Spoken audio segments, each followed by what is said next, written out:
नमस्कार, अपना प्रदेश उत्तर प्रदेश देख रहे हैं आप। मैं हूं आपके साथ पूजा मोहन पांडे। खबरों की शुरुआत करते हुए सबसे पहले आपको बताएं कि मुख्यमंत्री योगी आदित्यनाथ आज ऑनलाइन स्वरोजगार संगम कार्यक्रम की शुरुआत करते नजर आए। इस कार्यक्रम के तहत सीएम योगी ने 30,000 नई एमएसएमई इकाइयों को 2500 करोड़ रुपए से ज्यादा का लोन वितरण किया है। इसके अलावा सीएम एक जनपद एक उत्पाद सामान्य सुविधा केंद्र योजना के ऑनलाइन रूपांतरण का शुभारंभ भी करते नजर आए।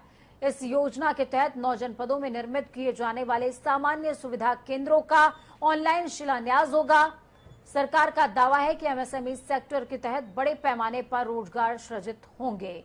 राज्य में एमएसएमई इकाइयों के लिए ये ऋण वितरण कार्यक्रम आयोजित किया गया। एक जनपद एक योजना की योजना हो, प्रधानमंत्री रोजगार सृजन कार्यक्रम हो, ये अनेक योजनाएं एक साथ लागू हो रही हैं आत्मनिर्भर भारत की परिकल्पना को साकार करने के लिए। मुझे बहुत अच्छा लगा कि जब अलग अलग क्षेत्र में हमारे पढ़े लिखे युवा आज नौकरी के पीछे भागने की बजाय स्वतः रोजगार में विश्वास कर रहे हैं।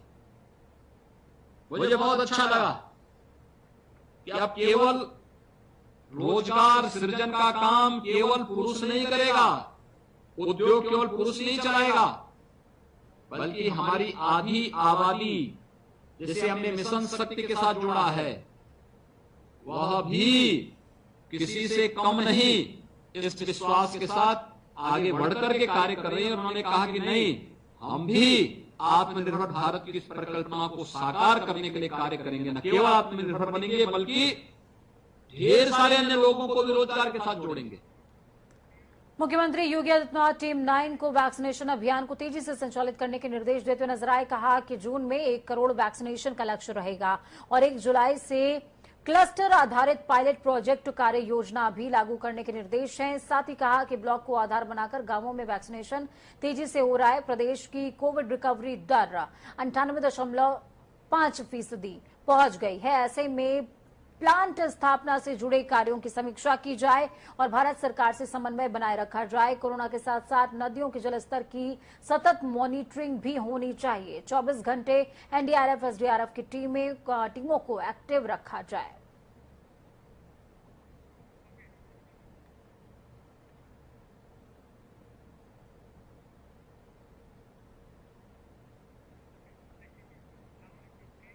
तो वहीं आज डिप्टी सीएम केशव प्रसाद मौर्य ने अपने कैंप कार्यालय पर जनता दर्शन कार्यक्रम लगाया। इस दौरान उन्होंने लोगों की समस्याएं सुनी। इसके साथ ही समस्याओं के निस्तारण के लिए दिशा निर्देश भी जारी किए हैं। केशव प्रसाद मौर्य ने कहा कि किसी को भी निराश होने की जरूरत नहीं है। जन समस्याओं का त्वरित निस्तारण हमारी प्रतिबद्धता है। उन्होंने कहा कि समस्याओं के निस्तारण में कोई कोताही नहीं बरती जाएगी। तो दूसरी तरफ आगामी विधानसभा चुनाव को देखते हुए बीजेपी ने अपनी तैयारियां शुरू कर दी हैं। प्रदेश के डिप्टी सीएम केशव प्रसाद मौर्य ने कहा कि इस बार 300 से ज्यादा सीटें सरकार लेकर के आएगी। तो वहीं इस दौरान उन्होंने और क्या कुछ कहा है, आपको सुनना चाहिए। सुनिए। 300 अब 2022 में भी 300 पार करेंगे। भाजपा की प्रचंड बहुमत के साथ फिर सरकार बनेगी। जिला पंचायत में भी ऐतिहासिक विजय होगी। यूपी में विधानसभा चुनाव जैसे जैसे नजदीक आ रहे हैं वैसे ही सियासी सरगर्मी तेज हो रही है। इसी बीच सत्ताधारी दल बीजेपी के सहयोगी निषाद पार्टी ने बड़ी मांग कर दी। निषाद पार्टी के अध्यक्ष संजय निषाद ने अगले साल होने वाले विधानसभा चुनाव में खुद को डिप्टी सीएम का चेहरा बनाने की मांग रखी है। उन्होंने कहा कि चुनाव में अगर बीजेपी उन्हें डिप्टी सीएम का चेहरा बनाती है तो इससे फायदा मिलेगा और हमारी सरकार बनेगी। संजय निषाद ने दावा किया है कि यूपी में निषाद समुदाय 160 सीटों पर मजबूत है। उनमें से कम 72 सीटें ऐसी हैं जिनमें निषाद पार्टी जीत दर्ज कर सकती है। समाज का हिस्सा जो भारतीय जनता पार्टी वादा किया वो पूरा करे। मैं प्रवास पर निकला तो मेरे गांव के लोगों ने मेरे गांव निचले स्तर पर कहा कि भैया ये झगुआ भर वोट है, पगुआ का लेवल आपने हटा के निषाद पार्टी लेवल लगा दिया।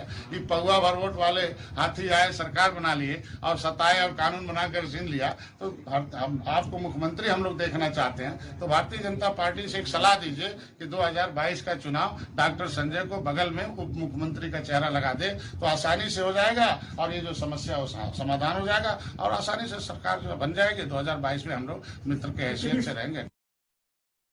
भारतीय जनता पार्टी के साथ 2019 में आए थे। हमारे आरक्षण के मुद्दे को हल करने के लिए उन्होंने वादा किया था। 40 सीटें मोदी जी के साथ खड़ा होकर आसानी से उन्हें जिताए थे। सपा बसपा एक हो गई, लेकिन हम खड़े हो गए, वो जीत गए। हमारा एक वोट बैंक है, झुआ हुआ वोट है। 160 सीटें निषाद बाउल हैं, 70 सीटें 70,000 75,000 से ऊपर हैं। हमारी कोई मांग नहीं। भारतीय जनता पार्टी ने खुद कहा था कि भाई आपको छला है कांग्रेस ने, पिछली सरकारों ने, आप मेरे साथ आओ, आपके मुद्दे हम हल करेंगे। गठबंधन में अगर बीजेपी चुनाव लड़ते हैं। निषाद की मुलाकात आज डिप्टी सीएम केशव प्रसाद मौर्य से भी हुई है। उन्होंने उनसे बातचीत करी है, अपनी मांग को लेकर के बात रखी है। इस खबर पर ज्यादा जानकारी के लिए संजीव कपासिया हमारे साथ ग्राउंड जीरो से जुड़ चुके हैं। संजीव, केशव प्रसाद मौर्य से मुलाकात हुई संजय निषाद की और बहुत बड़ी बात उन्होंने बोली है कि डिप्टी सीएम बना दीजिए। डिप्टी सीएम से मुलाकात करके कह रहे हैं कि डिप्टी सीएम बना दीजिए। प्रेस कॉन्फ्रेंस भी उन्होंने करी है इस दौरान।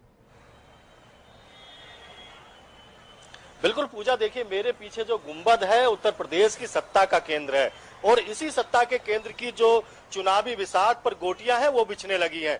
भारतीय जनता पार्टी, समाजवादी पार्टी समेत पूरे प्रदेश के राजनीतिक दल अपनी तैयारियां शुरू कर चुके हैं, लेकिन निषाद पार्टी के राष्ट्रीय अध्यक्ष संजय निषाद को लगता है कि इस समय जो समय है वो राजनीतिक सौदेबाजी का समय है। उनको लगता है कि भारतीय जनता पार्टी की जैसे जैसे विश्वसनीयता उत्तर प्रदेश में कम हुई है, तब क्षेत्रीय दलों का जो महत्व है वो बढ़ गया है। संजय निषाद, जिनके पास मात्र एक सांसद है, वो उत्तर प्रदेश में डिप्टी सीएम की मांग करते हैं। उनका कहना है कि 100 विधानसभा सीटें ऐसी हैं जहां पर निषाद समुदाय जीतने की हैसियत में है।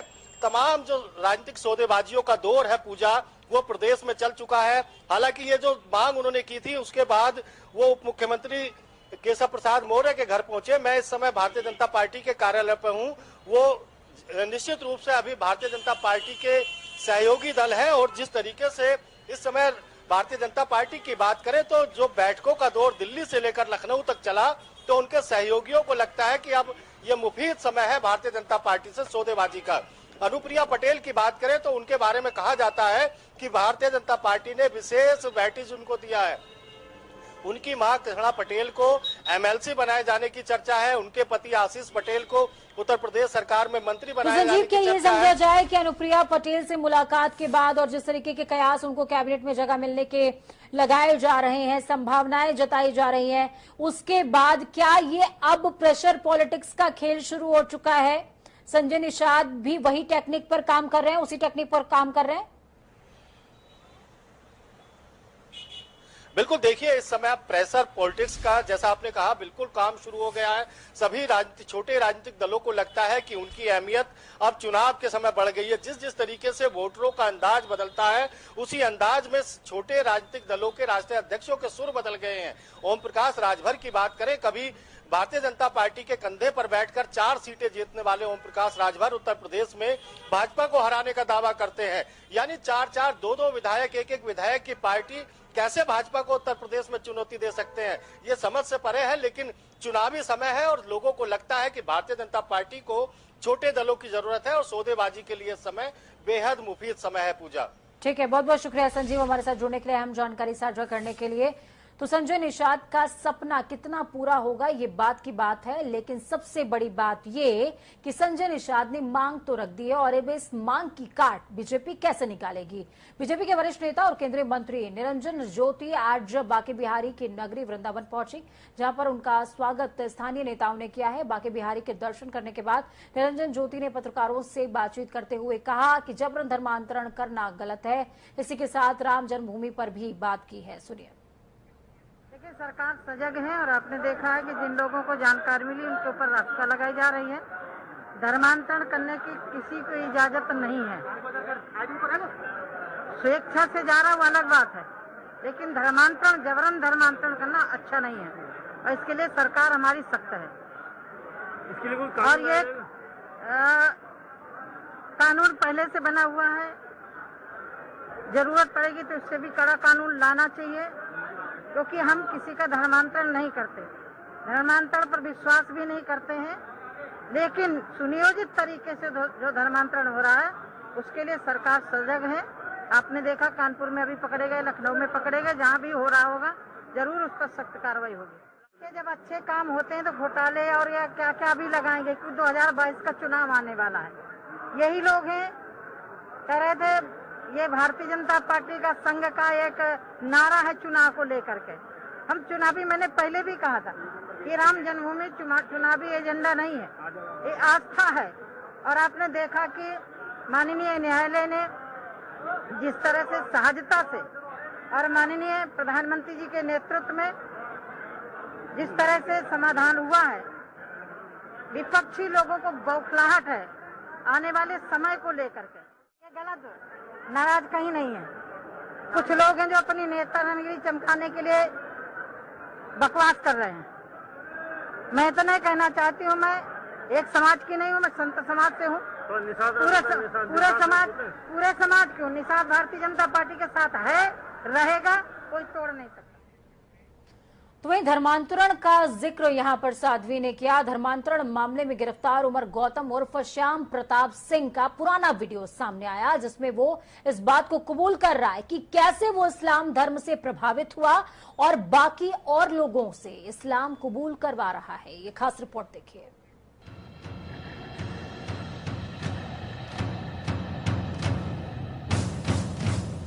हर मजहब का एक उसूल होता है, ईमान होता है, इंसानियत होती है, लेकिन जब मजहब की आड़ में रची जाने लगे साजिश, किए जाने लगे गुनाह और बनाया जाए शिकार मासूम, मजलूम और मुश्किल में फंसे इंसानों को, तो वो गुनाह होता है, अधर्म होता है। धर्म के नाम पर साजिश रचने वाले ऐसे ही 2 मौलानाओं को यूपी एटीएस ने गिरफ्तार किया, जिसके बाद एटीएस की टीम रोजाना एक के बाद एक बड़े खुलासे कर रही है। आज फिर एटीएस की टीम ने बड़ा खुलासा किया। आरोपी मौलानाओं के पास से एटीएस टीम को धर्मांतरण के कई रजिस्टर मिले हैं, जिसमें इन धर्म के आकाओं की कई बड़ी साजिशें दर्ज हैं। साजिश देश की आबादी के संतुलन को बिगाड़ने की, साजिश लोगों के बीच नफरत के बीज बोने की, साजिश लोगों को धर्म के नाम पर बांटने की, साजिश गरीबों मजलूमों के धर्म परिवर्तन की, साजिश धर्म के नाम पर देश का माहौल खराब करने की। लेकिन अब इस साजिश का पर्दाफाश हो गया है। एटीएस की टीम लगातार जांच में जुटी हुई है। तो वहीं धर्मांतरण के मामले में अब गिरफ्तार उमर गौतम उर्फ श्याम प्रताप सिंह का एक पुराना वीडियो सामने आया, जिसमें उमर गौतम 1000 से ज्यादा लोगों के धर्म परिवर्तन का दावा कर रहा है। अल्हम्दुलिल्लाह इस सेंटर में 1000 से ज्यादा लोगों के लीगल डॉक्यूमेंटेशन की फॉर्मेलिटीज पूरी की गई हैं। अभी आप आज ही की डेट में एक लड़की सुप्रिया आयशा नाम की जो एमएससी बीएड है कानपुर से, सीजेएम कोई यूनिवर्सिटी है, चंद्रशेखर आजाद यूनिवर्सिटी होगी, वहां से, और अभी उसने आज की ही डेट में, अब तो शायद डेट भी बदल जाएगी, उसने टाइम्स ऑफ इंडिया में जाकर के अपना change of name, change of religion का ऐड दिया है। कल या परसों आप उसको देख सकते हैं। धर्म परिवर्तन का यह धर्म सिर्फ भारतीय लोगों के साथ ही नहीं, बल्कि जामिया में चल रहे इस्लामिक दावा सेंटर के तार विदेशों से भी जुड़े हुए हैं। बहुत सारे लोग हैं जो यहाँ के भी हैं, बाहर के भी हैं। हमारे यहाँ इस्लामिक दावा सेंटर में पोलैंड से, पुर्तगाल से, जर्मनी से, सिंगापुर से, अमेरिका से, इंग्लैंड से, कितने ममालिक से लोग आकर के उन्होंने वहां से अपना लीगल असिस्टेंस भी लिया। उनकी मैरिजेस के भी मामलात हुए, कोर्ट मैरिज के भी मामलात हुए, और अल्हम्दुलिल्लाह ये एक सिलसिला चल रहा है। श्याम प्रताप सिंह ने, अरे माफ कीजिएगा, उमर गौतम ने इस धर्म के धंधे में विदेशी दौरे किए। 18 बार इंग्लैंड, 4 बार यूनाइटेड स्टेट ऑफ अमेरिका और अफ्रीका तक जाना हुआ। मैंने जो सोचा नहीं था कभी, मेरे घर वालों ने भी नहीं सोचा था कि कहां कहां अल्लाह ने पहुंचा दिया। मैंने इंग्लैंड 18 मरतबा इंग्लैंड जाना हुआ, 4 मरतबा यूनाइटेड स्टेट्स ऑफ अमेरिका जाना हुआ, और अफ्रीका और बहुत सारे ममालिक में अल्लाह ने पहुंचा दिया। मैंने उसका तस्वुर नहीं किया था, और जहां भी गया दीन की दावत के साथ, दीन के पैगाम के साथ गया। और अल्लाह का फजल है अल्हम्दुलिल्लाह कि मैं आपके सामने खड़ा हूं। मैं अल्लाह के जितना भी शुक्राना अदा करूं वो कम है। ये वीडियो इस धर्म के धंधे को उजागर करता है। मामले के तार विदेशी आकाओं से जुड़े मिले तो जांच को तेज कर दिया गया। उमर गौतम फतेहपुर जिले के हरियाव थाना क्षेत्र के रमवा गांव का रहने वाला है, जहां पुलिस ने अपना डेरा जमा लिया है। ये उमर की शादी कहाँ हुई थी? किसान किस सन में शादी हुई थी? ये शायद 82 में आ गए रहे। 82। इनके ससुर का नाम क्या है? छतपाल सिंह। इनके बच्चे भी हैं उम्र के? हाँ, 2 लड़का 1 बिटिया जानकारी है। और पत्नी का क्या नाम है इनके? पत्नी का राजेश कुमारी। राजेश। ये कहाँ है इस वक्त? सब वही हैं, वहीं इनके लगे। सब दिल्ली में ही। उमर के पर्दानशीं साजिशों की फेहरिस्त एटीएस के हाथ लगी तो पता चला पूरे मामले के तार विदेश से जुड़े हुए हैं, जिसकी जांच अब एनआईए भी कर सकती है, क्योंकि ये सवाल अब देश की सुरक्षा से जुड़ गया है। कॉल डिटेल्स भी सामने आई हैं, जिसको एटीएस की टीम खंगालने में जुट गई है।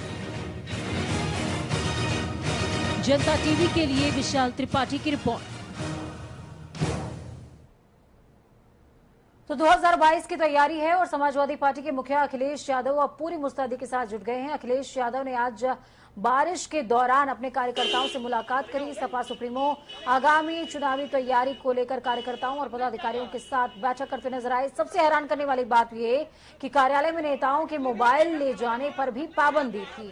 बात बिल्कुल स्पष्ट है कि अखिलेश पार्टी की किसी भी रणनीति को बाहर नहीं आने देना चाहते। समाजवादी पार्टी भले ही आज सत्ता में ना हो, लेकिन समाजवादी पार्टी के फॉलोअरों की में कमी नहीं है। लगातार उत्साह देखा जा रहा है। आज समाजवादी पार्टी के कार्यालय में लगातार बरसते पानी में जिस तरीके से कार्यकर्ताओं की भीड़ देखी गई, निश्चित रूप से समझा जा सकता है कि आगे आने वाले समय में किस तरीके से समाजवादी पार्टी आगे बढ़ने की संभावना दिख रही है। जो उत्साह था आज जब अखिलेश यादव राष्ट्रीय अध्यक्ष हैं और बाहर निकले अपने कार्यालय से, बरसते पानी में जिस तरीके से उनके समर्थकों ने घेरा, तो वो एक आश्चर्यजनक सीन था जिससे देख के लगता था कि किस तरीके से उनकी फॉलोइंग अभी भी और बढ़ रही है। कैमरा पर्सन आशीष कश्यप के साथ अनिल के अंकुर, लखनऊ।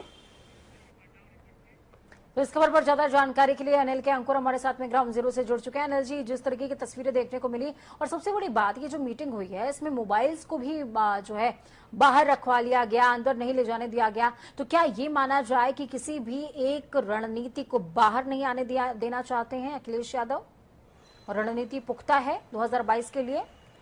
देखिए, बिल्कुल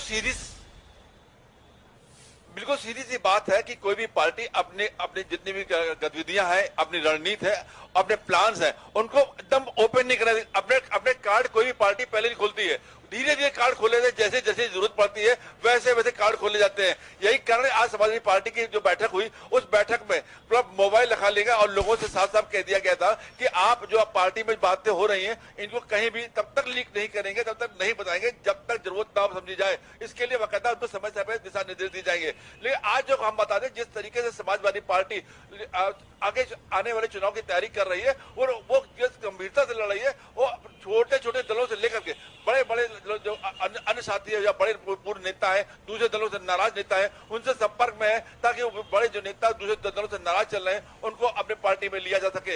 या अभी हाल में जो जिस तरीके से बहुजन समाज पार्टी के नेता आपने देखा कि किस तरीके से साथ में आए थे, वैसे ही अन्य नेताओं को भी साथ में लेने की उनको तैयारी है। छोटे दल से लगातार संपर्क किया जा रहा है, वे लोग भी संपर्क कर रहे हैं, तमाम दलों को भी हाल में जोड़ा भी गया है। और इसी प्रकार आज जो अखिलेश यादव ने बैठक की और बैठक करने के बाद उन्होंने दूसरे लोगों को जोड़ने की बात की, किस तरीके से उनको शामिल किया जाएगा, आगे की रणनीति क्या होगी, किन किन बिंदुओं को आगे आने वाले समय में उठाया जाएगा और उनको उठाने से क्या लाभ और किस तरीके से पेश किया जाएगा, इस तमाम चीजों को लेकर बात हुई है। लेकिन अभी इन्होंने ये इसको ओपन नहीं किया है, कोई ऑफिशियल राइट नहीं हुई है। लेकिन जो लोग पार्टी में अंदर बैठक में थे उनसे बात करने पता चला है कि वो अभी और भी दल इनके संपर्क में है और जिनकी घोषणा जल्दी की जाएगी उनके कार्यकर्ताओं को बिल्कुल। और जो छोटे छोटे दल हैं उनकी तलाश भी शुरू हो चुकी है कि किस तरीके से उनको प्रबल जिताऊ पार्टी मिल सके ताकि वो 2022 की बैतरणी को पार कर सके। बहुत बहुत शुक्रिया अनिल जी हमारे साथ जुड़ने के लिए, अहम जानकारी ग्राउंड जीरो से साझा करने के लिए। खबरों में आगे बढ़ते हैं। आज के समाज में कई लोगों का मानना है कि अगर जिंदगी में कोई कुछ बन जाता है या फिर किसी अच्छे मुकाम पर पहुंच जाता है तो वो अपनों को भूल जाता है, लेकिन देश के राष्ट्रपति रामनाथ कोविंद के साथ ऐसा नहीं है। वो आज भी अपने पुराने दोस्तों को नहीं भूले हैं। राष्ट्रपति खुद अपने बीमार दोस्त से मिलने कानपुर देहात आ रहे हैं। राष्ट्रपति 25 जून को ट्रेन के जरिए कानपुर पहुंचेंगे, जिस दौरान कुछ देर पहले ही प्लेटफॉर्म 1 से सभी ट्रेनों का संचालन रोक दिया जाएगा और 27 जून को कानपुर देहात का भी दौरा करेंगे। लखनऊ के वजीरगंज थाना क्षेत्र में एक बड़ा हादसा हो गया, जहां पर नगर निगम की रिवर बैंक कॉलोनी में सेवा सदन नाम की 3 मंजिला बिल्डिंग भरभरा कर गिर गई। एक युवक की मौके पर ही मौत हो गई है, जबकि एक की हालत गंभीर बताई जा रही है। बिल्डिंग गिरने की सूचना मिलते ही प्रशासन ने राहत बचाव कार्य शुरू कर दिया। पुलिस ने रेस्क्यू के लिए एसडीआरएफ की टीम को बुलाया। करीबन 2 घंटे की कड़ी मशक्कत के बाद टीम ने मलबे के नीचे से युवक के शव को बाहर निकाला है। तो वहीं मौके पर मंत्री ब्रजेश पाठक भी पहुंचे। उन्होंने पीड़ितों को तत्काल सहायता दिए जाने के निर्देश दिए हैं। तो वहीं जिले के डीएम अभिषेक प्रकाश भी मामले पर मौजूद रहे। तफ्तीश शुरू कर दी गई है। इस खबर पर ज्यादा जानकारी के लिए अरशद हमारे साथ में जुड़ चुके हैं। अरशद, क्या कुछ अपडेट है ग्राउंड जीरो से? ये बिल्डिंग कितनी पुरानी थी जो भरभरा कर गिरी है? बता दें कि ये वजीरगंज थाना क्षेत्र का मामला है, जहाँ पे ये 3 मंजिला इमारत भरभरा के गिर गई और ये नगर निगम की सेवा सदन की बिल्डिंग बताई जा रही है, जो कि बहुत जर्जर हो चुकी थी।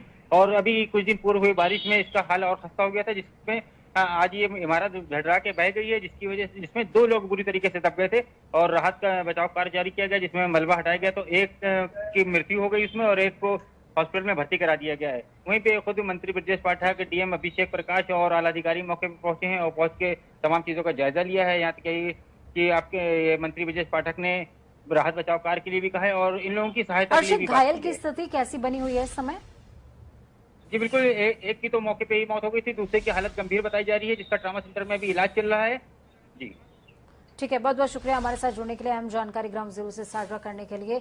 बुलेटिन में वक्त फाइनल ब्रेक का। ब्रेक के उस पार खबरों का सफर लगातार जारी है। बने रहिए जनता टीवी के साथ। इस तरीके की तमाम इमारतें शहर के अंदर होंगी, अलग अलग जिलों में होंगी, जिनका मरम्मत का काम होना चाहिए, क्योंकि लोगों की जिंदगी का सवाल है। वक्त छोटे से ब्रेक का। ब्रेक के उस पार खबरों का सफर लगातार जारी है। बने रहिए जनता टीवी के साथ।